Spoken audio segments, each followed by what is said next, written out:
Welcome to story books. तो अब तक हमने देखा था कि प्रिंस किस तरह प्रिंस वालू के संग डील साइन करते हैं और कैसे दोनों देशों के बीच डिप्लोमेटिक रिलेशन स्टैब्लिश होता है और किस तरह प्रिंस मीडिया के सामने इनडायरेक्टली ली चॉन सिंह को प्रेज करते हैं। तो आगे की कहानी शुरू करते हैं।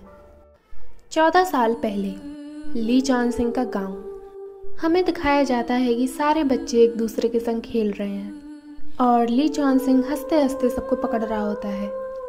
पर ये चीज़ हमारे नन्हे प्रिंस को बिल्कुल अच्छी नहीं लगती। वो दुखी होकर ली चॉन सिंह की ओर देखने लगता है। उसे बिल्कुल अच्छा नहीं लग रहा था कि ली चॉन सिंह किसी और के संग खेल रहा है और हमारे नन्हे प्रिंस घुटनों पर बैठ के रोने लगते हैं। तभी छोटा सा ली चॉन सिंह नोटिस करता है इस बात को और ये सब देख छोटा सा ली चॉन सिंह प्रिंस के पास भागता है। तुम्हें क्या हुआ? तुम ऐसे रो क्यों रहे हो? कोई गड़बड़ है? पर प्रिंस कोई जवाब नहीं देते और वो रोए जा रहे थे। तभी बाकी बच्चों में से एक बच्चा बोलता है, मेरी मम्मी कहती है कि लड़कों को कभी रोना नहीं चाहिए और अगर तुम रोए तो तुम लड़के ही नहीं हो, समझे? ली चॉन सिंह, चुप, एकदम चुप। लड़के नहीं रो सकते पर मेरा लिटिल पोटैटो रो सकता है, ठीक है? और वो प्रिंस के पास जाकर बोलता है, मैं तुम्हें अपने सारे कंचे दे दूंगा, तुम दुखी मत हो, ओके? अरे देखो लिटिल पोटैटो, लिटिल फ्लावर, देखो ये बस मैं तुम्हारे लिए लाया हूँ, इसे ले लो और गुस्सा मत करो। और ये मेरे क्ले टॉयज, तुम रख सकते हो इन्हें। अच्छा ठीक है, ये लो मेरे गुलेल भी ले लो। ठीक है, मेरा जंपिंग फ्रॉक भी अब तुम्हारा हुआ, अब तो मान जाओ। दुखी मत हो लिटिल पोटैटो। लिटिल पोटैटो इधर देखो तो। अच्छा देखो तड़ा, ये छोटा सा टैंक मेरे ग्रैंडपा ने बनाया था, ये भी मैं तुम्हें दे देता हूँ, ठीक है? प्लीज इसे ले लो और दुखी मत हो। तभी पीछे खड़े हुए बच्चे बोलते हैं, हे तुम हमें तो इस टैंक को छूने तक नहीं देते पर अपने लिटिल पोटैटो को तुम ये गिफ्ट कर रहे हो। यह सुनकर प्रिंस खुश हो जाते हैं। ली चॉन सिंह, अरे अब मुझे तुम्हें और कितनी चीज़ें देनी पड़ेंगी ताकि अब तुम मुझसे गुस्सा ना हो। अरे वही नन्हे प्रिंस स्माइल कर रहे होते हैं। तभी सीन चेंज होता है। सुबह सुबह मुर्गे की बैंग सुनाई देती है और छोटा ली चॉन सिंह उबासी लेकर उठता है और वो देखता है कि उसके सामने एक टॉय एरोप्लेन है। वो एरोप्लेन प्रिंस उसे दे रहे थे।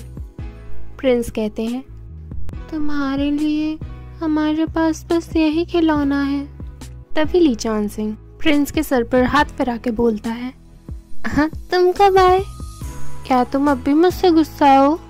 तभी प्रिंस, हम तुमसे नाराज नहीं थे, वो बस हमें नहीं पसंद जब तुम उनके संग खेलते हो। ली चॉन सिंह, हाँ क्यों?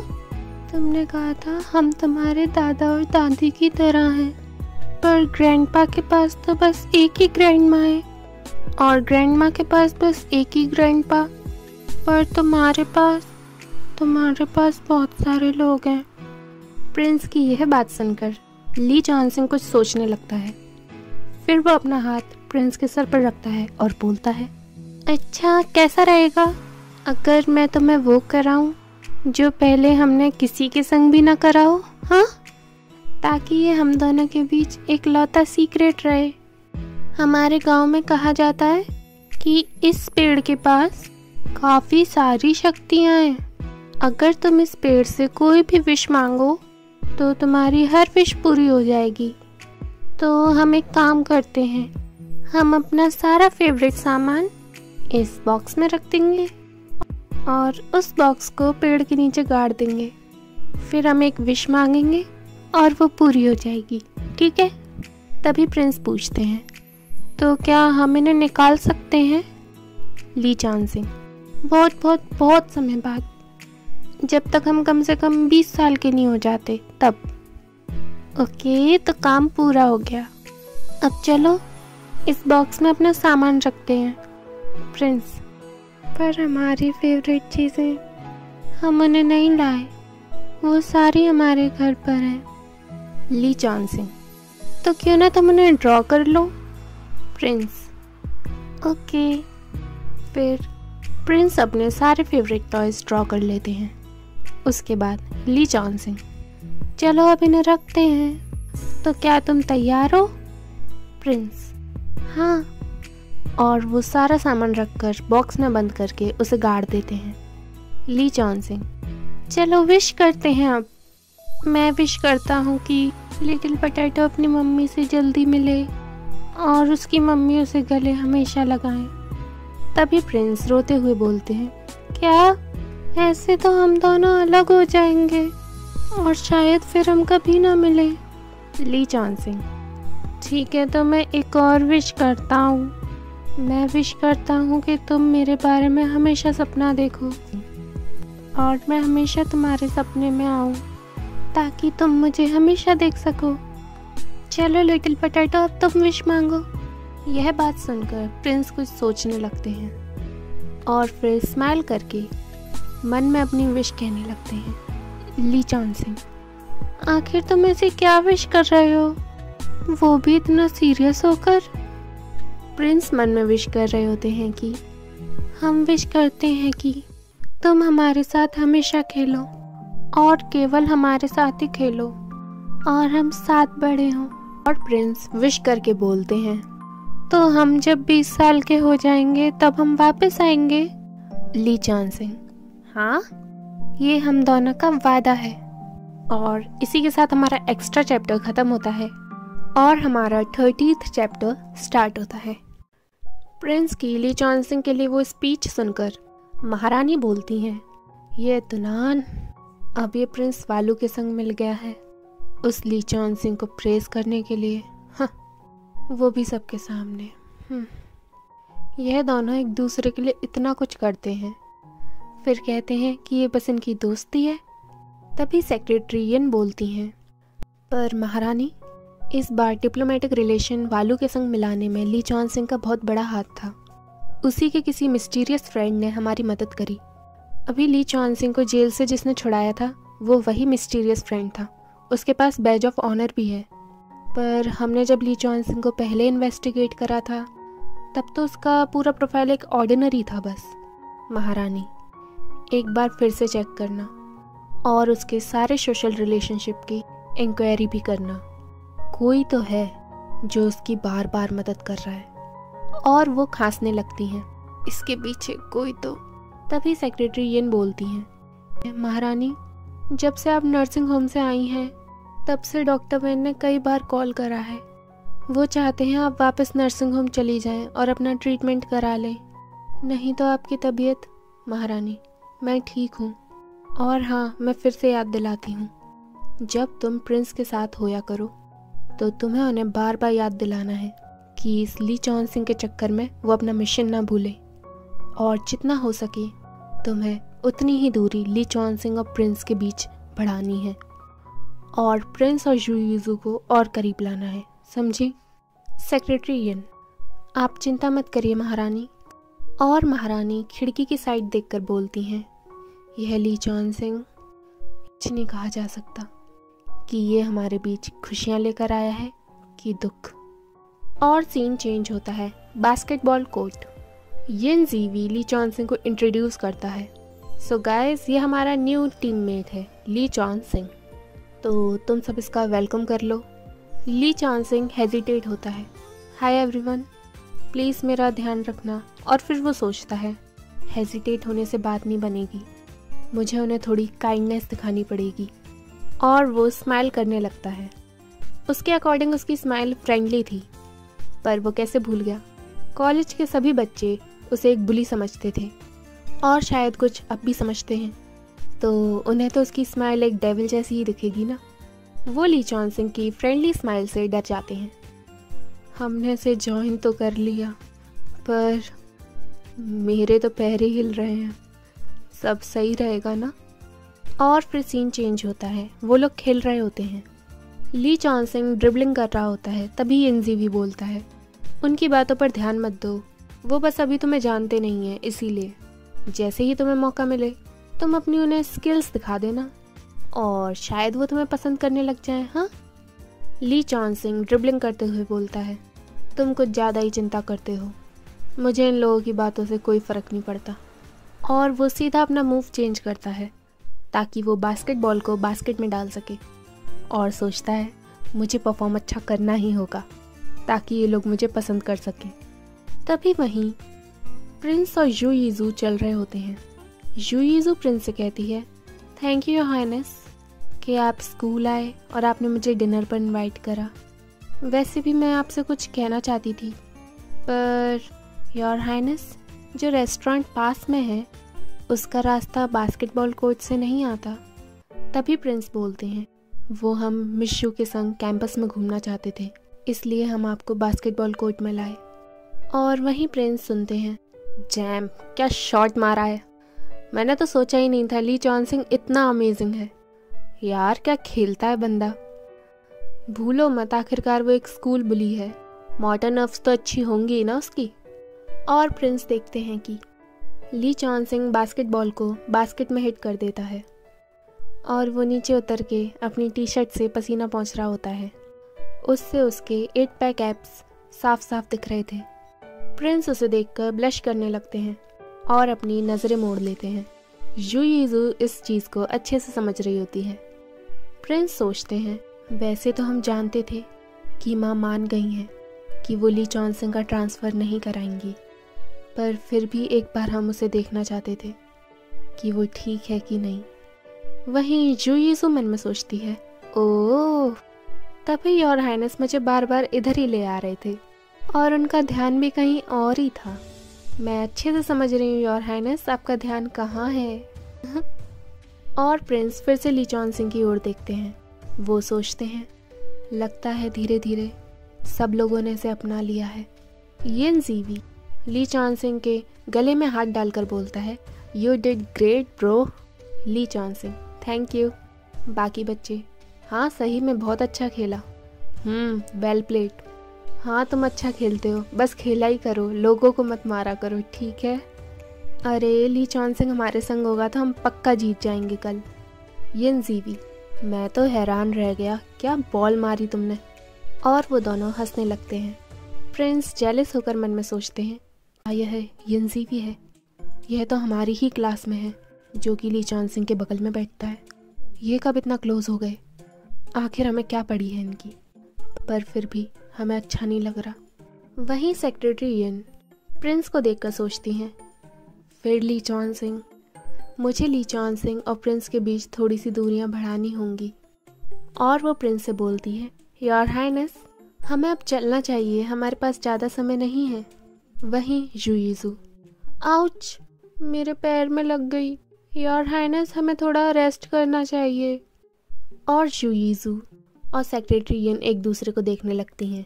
सेक्रेटरी यिन, मिस यू आप। यू यीज़ू मन में, हाँ मारना है तो मुझे मारो, पर अगर मेरी शिप को हाथ भी लगाया ना तो तुम देख लेना। आए बड़े। और फिर सीन चेंज होता है। प्रिंस और यू यीज़ू बेंच पर बैठे हुए थे और ली चॉनसिंग का गेम देख रहे थे। तभी उनका गेम खत्म होता है। बाकी सब लड़के बाय बोलकर चले जाते हैं। यिन ज़ीवी बोलता है, तुम लोग जाओ, मैं और ली चॉनसिंग थोड़ी देर इधर ही बैठेंगे। और फिर वो दोनों बैठ जाते हैं। यिन ज़ीवी, आखिर मैंने सही लड़के को चुना, जैसा कि मैंने सोचा था, तुम्हारी स्किल्स बहुत अमेजिंग है। ली चॉनसिंग, अगर बात यही चल रही है तो तुमने आखिर मुझे क्यों चुना टीम ज्वाइन करने को। यिन ज़ीवी, अच्छा वो तो कहूँ। और वो प्रिंस की साइड देखने लगता है। ली चॉनसिंग पानी पीते हुए उसे गौर करता है। फिर वह बोलता है, तुम देख क्या रहे हो। और फिर वो भी प्रिंस को देखता है। प्रिंस को बैठा देखकर वो मन में सोचता है, क्या वो स्कूल आ गया, पर महारानी ने तो उसे मना करा था ना। आखिर वो कब से बैठा हुआ है इधर। मैंने अभी हिट करी बॉल, क्या उसने वो देखा, उसे कैसा लगा, मैं कैसा खेलता हूँ। वो यही सब सोचे जा रहा होता है और यिन ज़ीवी वहीं अपनी बात बोलता है। मैं तुम्हें कुछ समय से नोटिस कर रहा हूँ, मुझे लगा कि तुम इतने भी बुरे नहीं हो और ना ही कोई बुली हो जैसा कि लोग कहते हैं। और रही बात दूसरे रीज़न की, तो ऑफ कोर्स मैं तुमसे कोई मदद चाहता हूँ। पर ली चांसिंग का सारा ध्यान प्रिंस की ओर ही था। उसने उसकी कोई बात ढंग से नहीं सुनी थी और तभी वो नोटिस करता है कि मॉनिटर उसे हाय बोल रही हैं और वो सोचता है, हाँ मॉनिटर इधर क्यों है?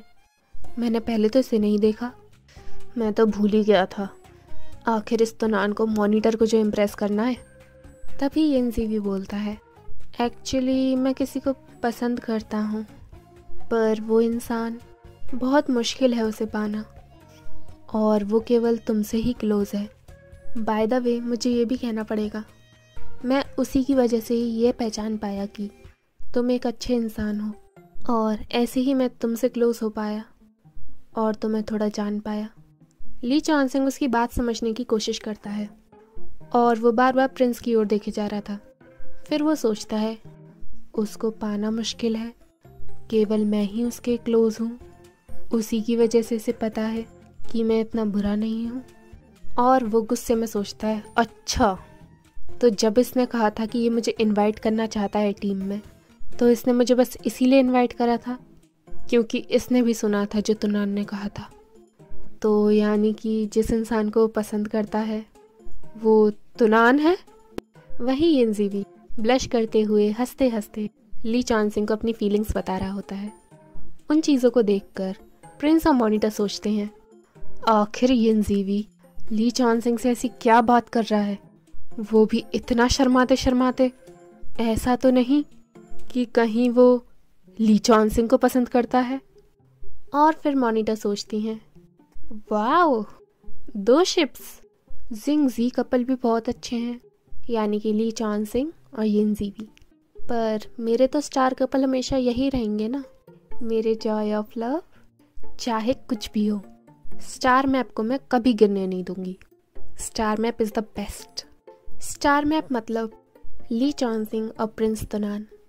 वहीं प्रिंस खड़े होकर बोलते हैं, कॉन्ग्रेचुलेशंस ली चांसिंग, आखिर तुमने दोस्त बना ही लिए।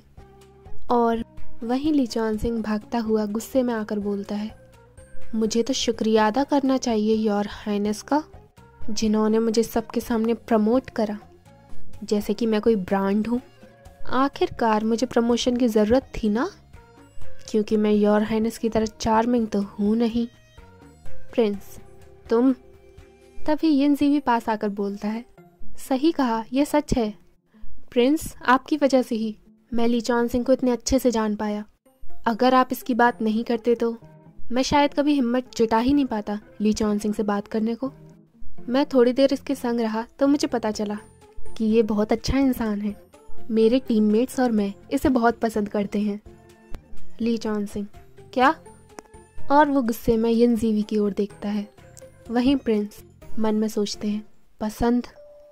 और वो ली चांसिंग से बोलते हैं, ग्रेट, तो हम तुम्हें और परेशान नहीं करेंगे। और वो यू यीजू का हाथ पकड़कर जाने लगते हैं। मिस यू, चलिए रेस्टोरेंट चलते हैं, हमें देरी हो रही है। यू यीजू, हे, हम क्या ऐसे ही चले जाएंगे? योर हाइनेस, हमें थोड़ी और बात करनी चाहिए ना। और वो दोनों चले जाते हैं। ली चांसिंग उन दोनों को जाते हुए सोचता है, ओह, मुझे परेशान नहीं करोगे। ये कहो ना कि तुम्हें ज़्यादा जल्दी है उसके संग डेट पर जाने की। परेशान करके रख दिया है। वहीं येनजी भी सोचता है, क्या मैंने कुछ गलत कहा? आखिर योर हाइनेस इतना गुस्सा क्यों थे? और सीन चेंज होता है वेस्टर्न रेस्टोरेंट। प्रिंस और येनजी भी डाइनिंग टेबल पर बैठे होते हैं। वैसे तो वो दोनों एक दूसरे के साथ थे और अच्छे से खाना खा रहे थे, पर उन दोनों के दिमाग में कुछ और ही चल रहा था।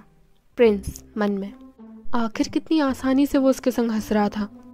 क्या उसे दिख नहीं रहा था कि उसके दिमाग में कोई प्लान चल रहा होगा? क्या इडियट है, पर हमें क्यों इतना बुरा लग रहा है। वहीं यू यीजू, क्या मेरी शिप ऐसे ही ख़त्म हो जाएगी? योर हाइनेस, आप यहाँ क्या कर रहे हैं? आखिर आप ली चांसिंग के पास जाते क्यों नहीं? और फिर वो कामली बोलती है, योर हाइनेस।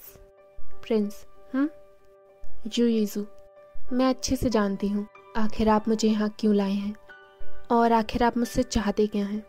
तो चलिए हम पहले पॉइंट पर बात करते हैं। और इसी के साथ हमारा चैप्टर ख़त्म होता है। आगे के चैप्टर के लिए देखते रहिए स्टोरी बॉक्स।